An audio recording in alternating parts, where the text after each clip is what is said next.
I am weak. I'm not all I'm cracked up to be.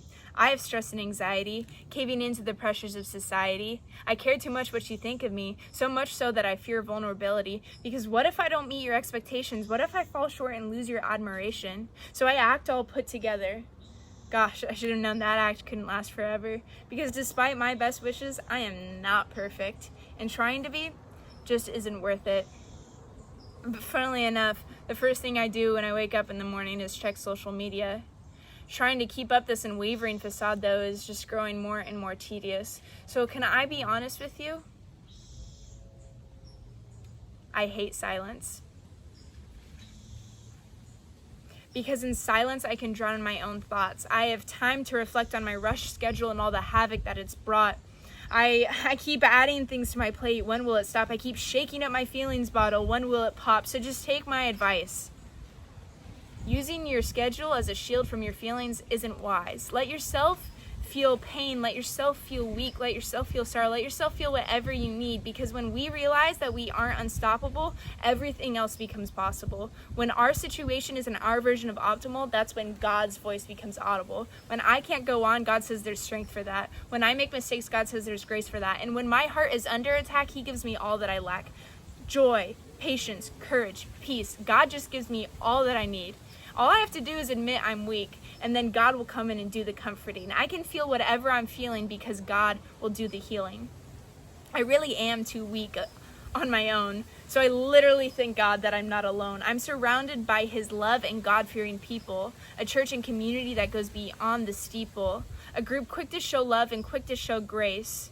Not afraid to be crazy, always putting a smile on my face, assured in telling me wherever I'm at is okay, because God will be there to meet me in a warm embrace.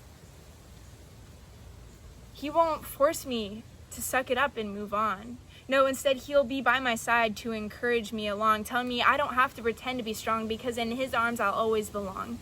When I fall, He'll be there to pick me up. When I'm empty, He'll be there to fill my cup. And when I'm struggling, I can lean on Him. He's the bright light when everything else is dim, there to guide me one step at a time, instructing me up this mountain that I climb. So why are we as people so quick to share the good and even quicker to hide the bad? Always pretending to be happy, never sharing when we're sad.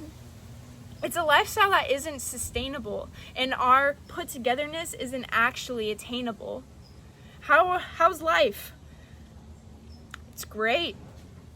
But is it really, mate? You're allowed to need assistance, and the only thing preventing you from getting it is your own resistance. We have a God who says, "Come to me, all you who are weary and burdened, and I will give you rest." I don't care if you're broken or dirty or a total mess. I'm here to strengthen you in every season. Why?